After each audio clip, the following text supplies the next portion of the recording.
Hello. Magandang hapon. Ayan, live po tayo. Tayo ngayon gagawa ng hairy melon yan. Hairy melon na may minced top yan. Saglit lang. On lang natin.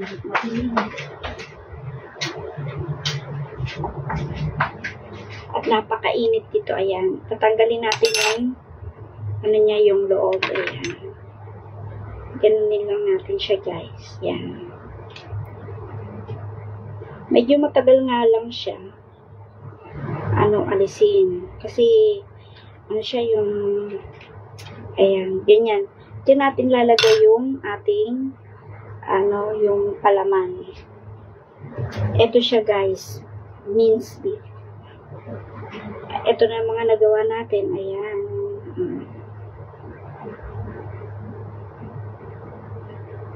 Ayan, ganyan siya. Tapos, ito, dalawang hairy gourd o hairy melon. Una, ginaganyan po natin siya. Ayan, tapos, para makuha natin yung loob. Kasi doon natin siya ilalagay yung pinakapalaman natin. Huwag lang natin masyado kasing lalaliman kasi masyadong marami siyang mailalagay na beef. Ayan, ganyan siya, guys.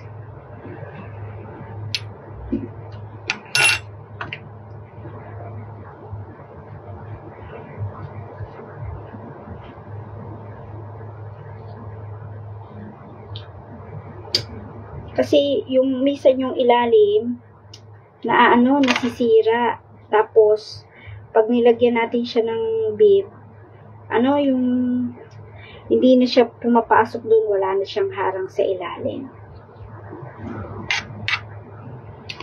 Actually, nakagawa na ako nito ng una na dyan sa ating video.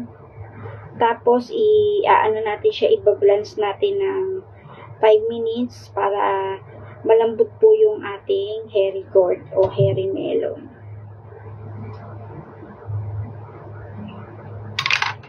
Kung anong gustong-gusto nila amo to. Ako hindi naman ako nasasarapan dito. Yung alam mo yun. Hindi sa akin yung sa kanila yung favorite nila tsaka mga topo.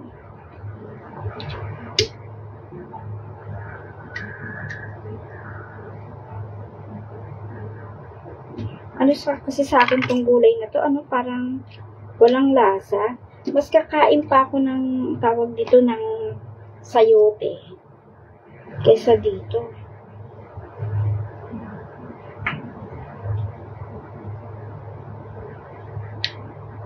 Sa mga naman ito, sa Arab country, yung zucchini naman, ginagawa ko dati sa Dubai at saka sa Abu Dhabi. Ayan, tingnan nyo, nabutas na siya. Kaya dahan-dahan lang po sa ating paggawa o pagkukuha ng ating laman sa loob. Ayan, sira na siya, guys. Kasi lulusot yung karne dun sa loob pagka nabutas niya. Pangit na siya. Hindi na kakatas na yung karne yan. So, okay na siya. Ayan, na natin. 2, 4, 6, 8, 9. 9 na nagawa natin. 9.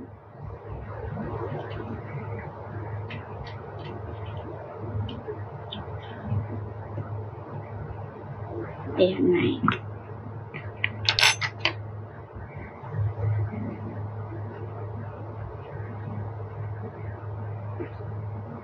Medyo matalim kasi yung pang scooper na kutsilyo.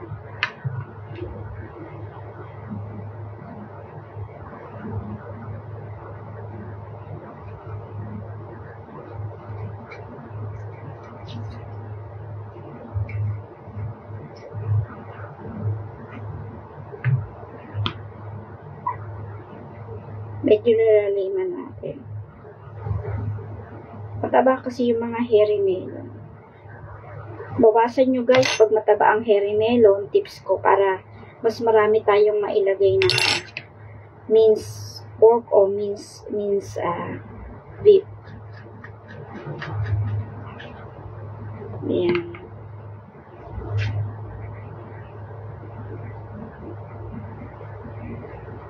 Kung nakaraan, ang pinagawa naman sa akin yung eggplant. Yung roll eggplant.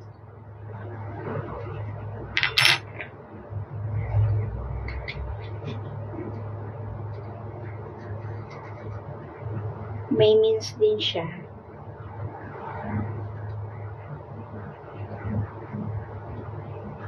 Minced pork naman ang nilagay ko dun sa eggplant, sa roll eggplant. Kaya lang mas matrabaho yung roll eggplant. Mahirap siya i-roll kasi talaga. Patient sa pagro-roll. Mas masarap pang gumawa ng lumpia. Alam niyo dun sa roll eggplant na yan.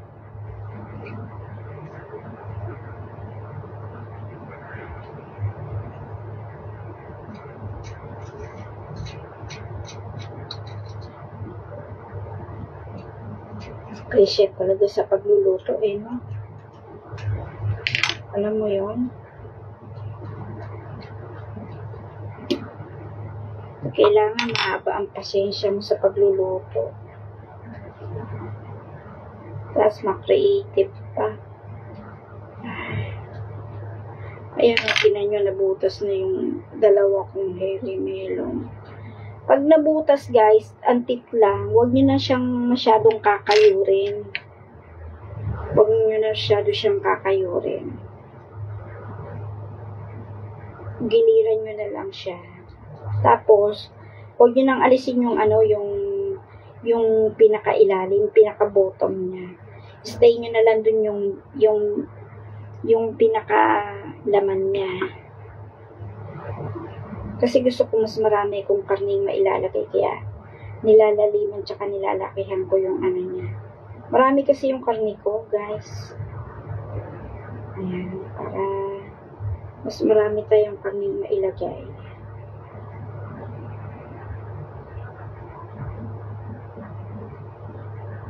Tapos ibablance ko to sa asin. Ayan. Blance natin siya sa asin.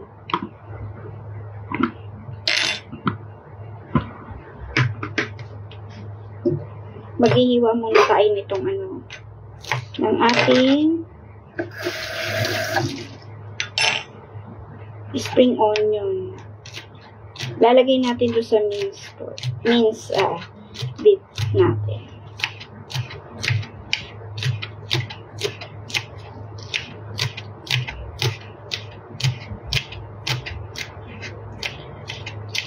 Daming ang trabaho, maliligo pa ako. Tapos ang pinagawang lulutuin pa namubusisi. Hindi tayo makapalan.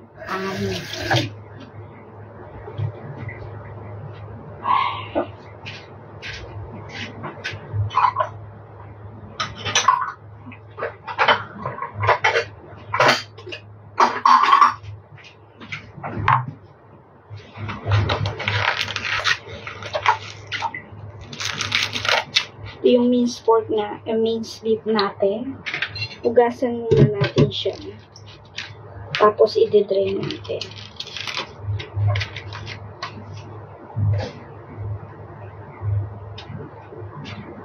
Para siguro lahat na to, gamitin na natin lahat. Para po, konti lang naman kasi siya.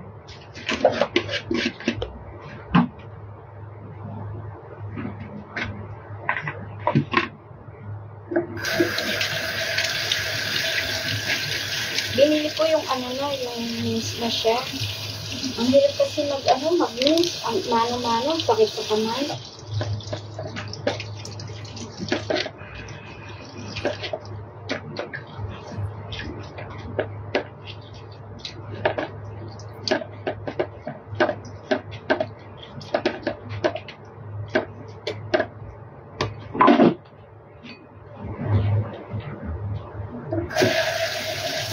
Matrabaho nga lang talaga ito, guys.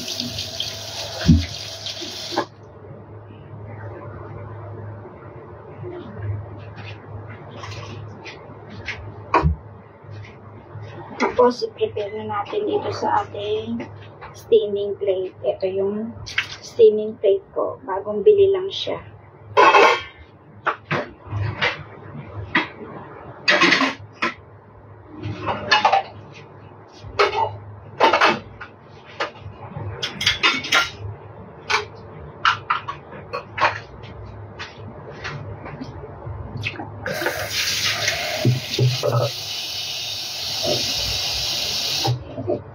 Ito yung pang-blanch natin. Lalagyan ko siya ng seasoning na chicken powder. Chicken powder. At saka konting salt.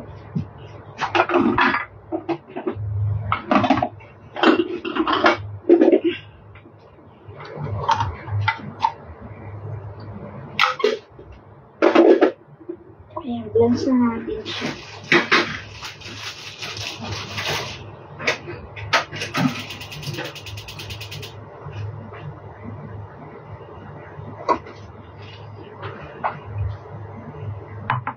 Tapos to, ma-marinate ko sa sugar.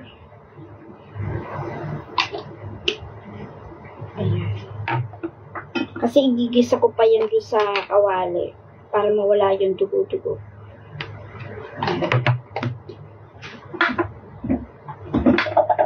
Soy sauce. Oyster sauce ilalagay natin.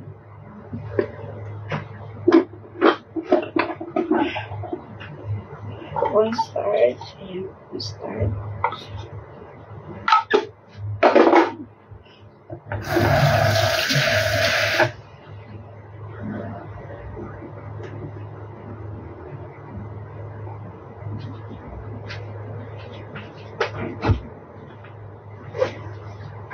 Oyster sauce.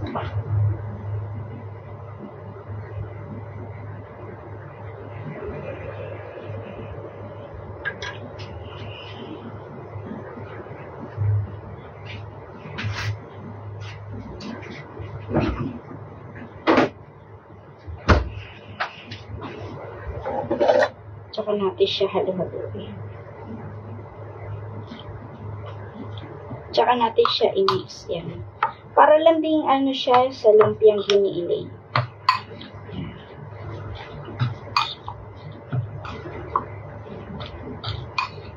Tapos gagawa tayo ng separate sauce niya.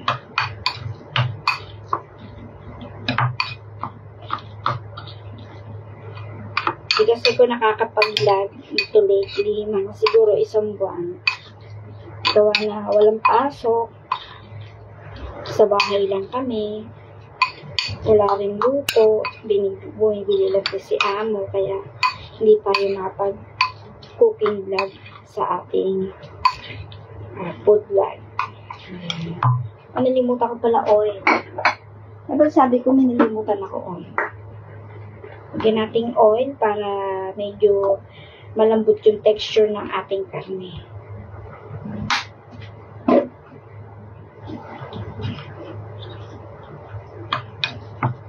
Para kahit na medium heat lang yung ating pag-i-steam, ano siya, yung lutong-luto yung ating mga main ingredients. Yung minced beef, at saka itong ating hairy gourd. Ayan. Dito natin siya ililinya pa ganyan. Ayan. 1, 2, 3, 4, 5, 6, 7, 8, 9. Ayan, sakto-sakto pala, oh. 9.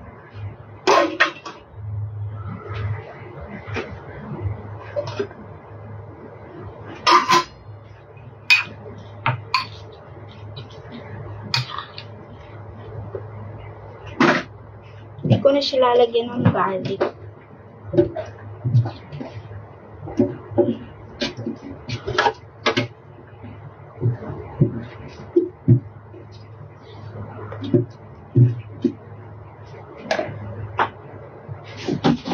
Pag ganitong oras, busy na ang inyong kunyang.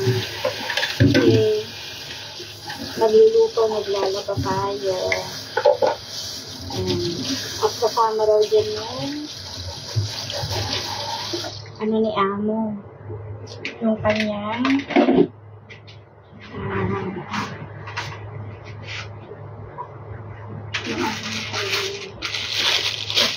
baon. Magbabaon din daw siya.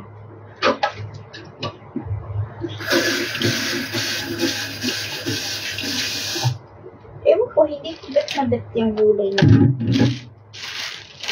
Next time, gagawa ako ng tofu balls. Ibili muna ako ng mga ingredients. May nagtitrading kasi talaga ako sa pagkain.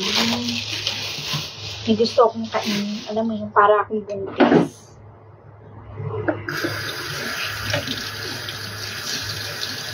Antay-antay lang tayo sa pinakukulo natin. Habang nag-iintay tayo, yan. I-prepare na natin natin second vegetables. Ewan ko kung kainin ni alaga yan. Masyado na ngayon, pihitin si alaga ngayon sa pagkain, lalo gulay. Mapitin siya. Kasi ngayon, malasa, masarap. Ganun na siya. Ay, ang hirap ang pakainin, alam niyo.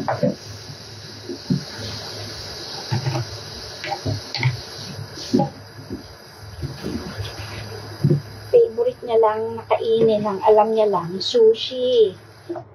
Everyday sushi. Ay, na-addict na siya sa sushi ni Cheche.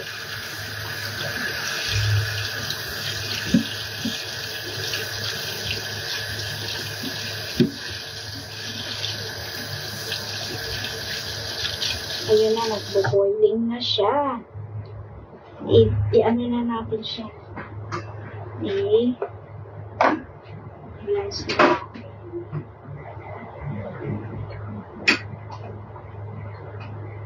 Para madali lang siya i-ano. Kasi steam lang to 15 minutes lang siya i-steam. 15 or 10. Depende sa ating pag-i-steam. Ayan siya guys. So, i-blance na natin siya.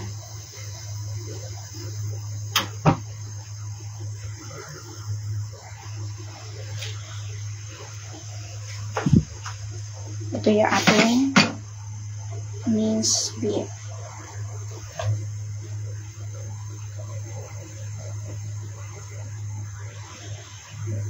Nga ba'y panghalo ko rito? Alam yung hirap mag-vlog tap yung yung ikaw na yung nagbibideo, ikaw pa yung nagluluto.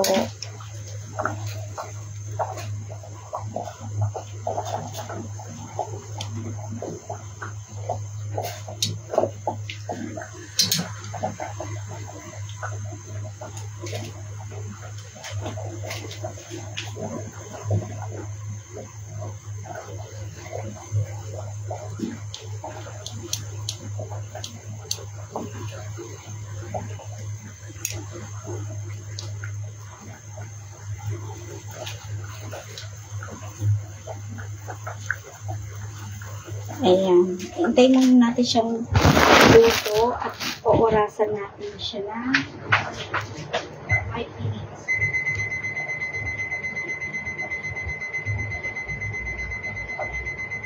Or 6 minutes. 6 minutes na lang para mas okay. Okay. 6 minutes.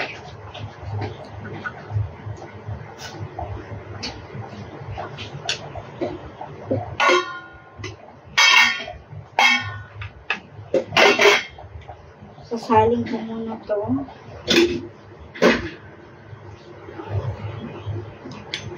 Ang ating tanghali ang kanyang tubig.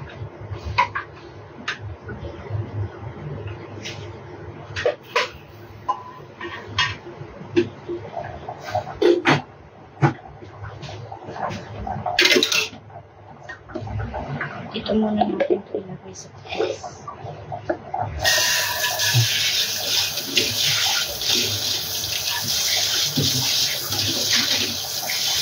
Igisa ko muna yung meat.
Inuin na natin siya. Kasi pag masyadong lumambot siya, hindi madideform yung ating paglalagay ng kanin.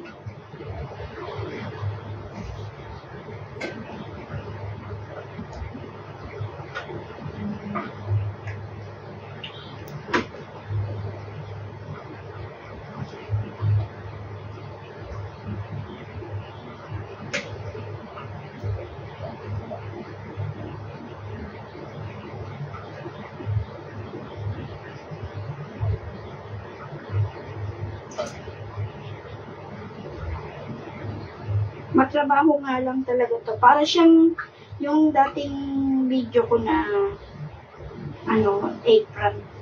eggplant roll. Ganon din to, matrabaho nga lang. Ma-effort. Ayan na yung ating nagpakulo na napakulo natin na hairy gold. Ayan na siya, guys. Ngayon, dito na tayo sa ating papakuluan. Yan. Papakulo na at magsusutay na tayo ng ating meals.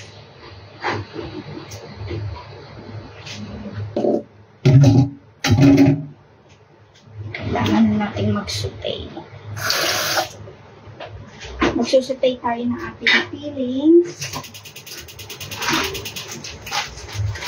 Yung filling natin sa ating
So, naunahin natin onion stick na. Hindi na ako naglagay din ng garlic or onion. Nagiging matapang kasi yung lasa. Ayaw ng ama. Kaya, dyan na lang natin siya isa sa ating.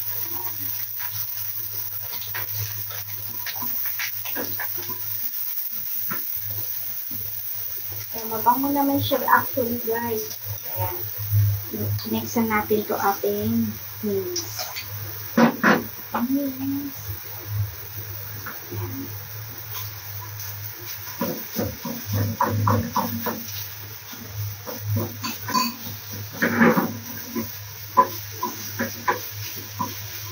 O, diba? Bango ng aromatic. Bango ng amoy. Ma-aromatic siya, guys. Kahit onion, spring onion lang siya. Kaya natin siya susutay na ganito para maalis yung bloody texture. Yan. Kasi yung, yung minced beef, may siya, may mga dugo-dugo yung, o yung, meat. Eh, yun ang aalisin natin para maganda-ganda yung ating pagka. Lagay ng topping sa ating marigold or cherry melon. Ang bango niya, actually. Mamaya gagawa naman tayo ng pinaka-sauce niya. Tapos, ipapahinga ko ito muna para mamaya natin siya i-steam.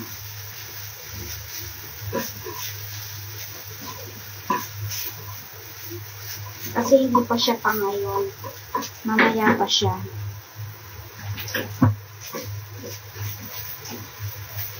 Masyadong maaga pa sa dila nila. I-prepare lang natin yung ating filling. Ayan na siya, guys. Okay na to. Ayan. Pag natapos natin yung ilagay yung filling na ito doon, yan, mag-i-end live na tayo. Mamaya ko lang sa inyo pakikita sa aking video yung pag-i-steam niya. Yeah, okay na to, guys. Yan. Mabango na siya.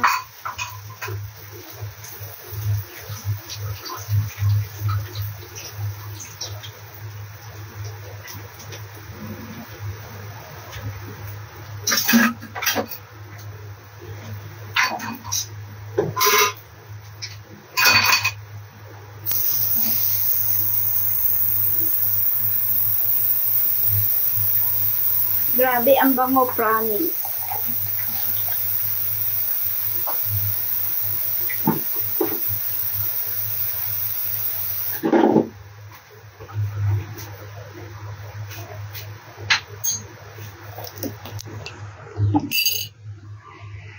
Ayan siya, guys. Ang bango niya, promise. Para siyang shawarma. Ayan, dito natin siya lagay. At pakikita ko sa inyo paano tayo mag-filling. Ayan. Ang bango niya. Dito natin siya lalagay dito. Ayan. I-scoop natin siya rito. Ayan. One by one. Platin lang natin. Siguraduhin lang natin na na puno siya yung filling.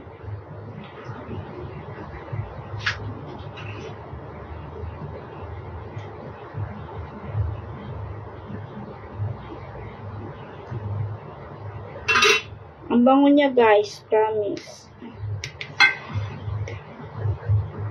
Ang bango ng filling.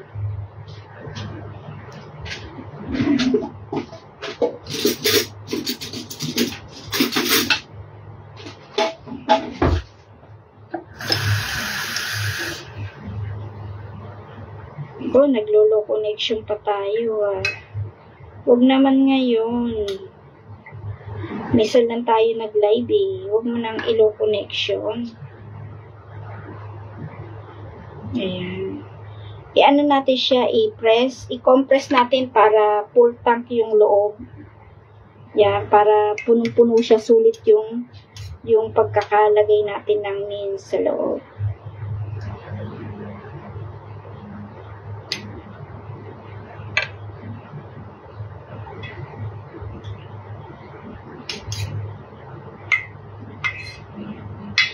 Makulit yung ibang mince beef natin.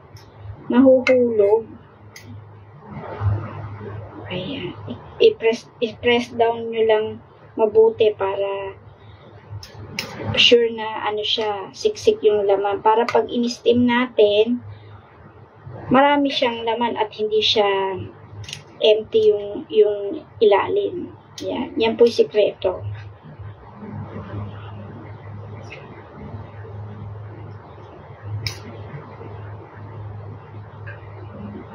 Kala siguro ng amo ko ganito-ganito lang yung pinaluluto niya parang wardi-wardi lang sa tingin niya yung trabaho. Ganun kasi utak ng mga yan Alam mo yun, yung akala nila easy lang pagluluto. Sinabing luluto ng ganito one click nandyan yung lulutuin na one instant cooking ba na ang alam nila di nila alam na too much effort sa pag-prepare. Kailangan pag nagluto ka, yung mood mo okay, yung ganon. Yan, i-press down natin. Tapos mamaya na tayo mag-a-add ng mas marami kasi hindi pa natin sure kung ano siya, maraming laman o kukunti. Yan, i-press down natin. Siksikin natin para na nun Huwag naman siksik na siksik kasi baka mamaya pag in-steam natin, mawindang yung hairy melon natin sa dami, nag-loaded siya. Hindi niya na makayanan, tawag dito, nasira na yung loob-loob niya. Magbitak-bitak ba? Kasi nakaraan, ganun ginawa. Alam mo, yung unang gawa ko nito, palpak. Gumawa ko nitong una, hindi ko ginisa yung minced pork. Binlanch ko lang siya. Binlanch ko lang sa hot water. Tapos, minarinate ko. Tapos, yung hairy gourd, kaya ko in-steam siya ngayon. Hindi ko din siya in-steam last time. Kumbaga dinirect ko, direct cooking. Yung basta inalis ko lang pili, inalisan ko ng laman yung loob ng hairy gourd. Tapos, hindi ko siya binlance, direct kong in-steam. Umabot siya ng 30 minutes ang pag-steam ko. Ang haba ng steam minutes niya kasi nawala sa isip ko, nagmamadali din kasi ko nun dapat pala ko siya, in-steam ko para mas masarap yung lasa ng karne. Dapat pala ginanito ko, ko siya yung pinright, kumbaga sinote ko, nag-soak muna ako ng karne, sinot ko muna siya sa oil para masarap yung lasa. Ganon. Wala. Noong nakaraan, nagmadali kasi ko Actually, tsaka yun, first time ko kasing gawa yung kaya, parang, madalian ba, o bara-bara ba yung gawa ko ng last video ko nito. So, ngayon, sabi ko, nung kinain ko, kasi, dalawa yung sa akin na tikman ko. Sabi ko, parang hindi okay pala yung mamadaliin na tapos biglaan ng pagluluto. Dapat pala may time preparation talaga sa ganitong lutuin. Dapat takes effort ang pagluluto para maganda ang kalalabasan. So, ngayon, ganyan ang ginawa ko. Yung mga hindi ko nagawa doon sa unang video, Yan, dyan ko ginawa ngayon. Kaya, hoping masarap siya. Yan.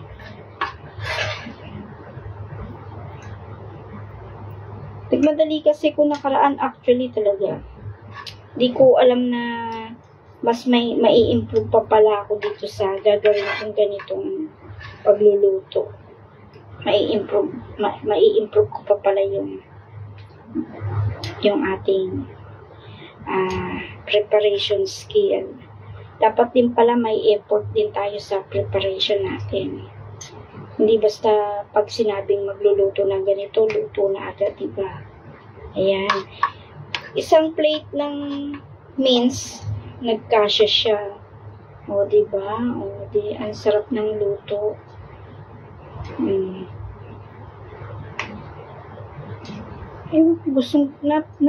Nagustuhan talaga ni Amo. Sabi niya masarap daw. Pero ako, parang hindi kulang pa sa akin yung nakaraan na gawa ko. Parang hindi pa ako full satisfied sa ginawa ko. Parang isip ko parang may kulang sa ginawa ko ba. Ayan, so ayan, tapos na tayo. And then papakita ko na sa inyo ang ating ginawa. Diba? Saglit at ating iaano siya. Lalagyan natin siya ng garnish. Guys, nagarnishan ko siya para talagang mas maganda ang pagkakaayos natin. Nag-garnish tayo.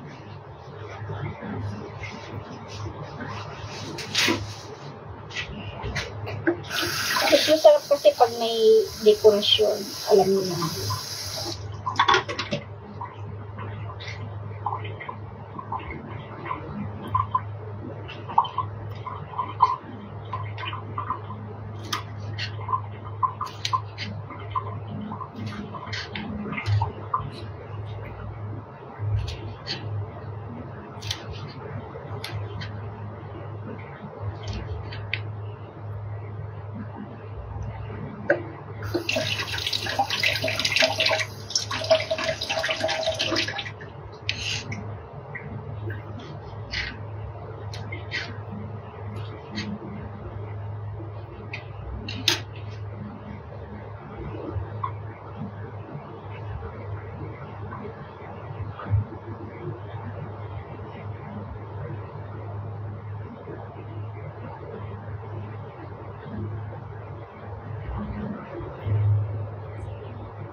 Tapos mamaya tayo gagawa ng ating pinaka-sauce niya. May sauce pa to, guys. Baka hindi na natin mapakita sa video kasi tatapusin ko lang to and then maliligo na ako. Ayan. Taran! Ayan na siya. O, diba? Tapos tatakpan natin siya.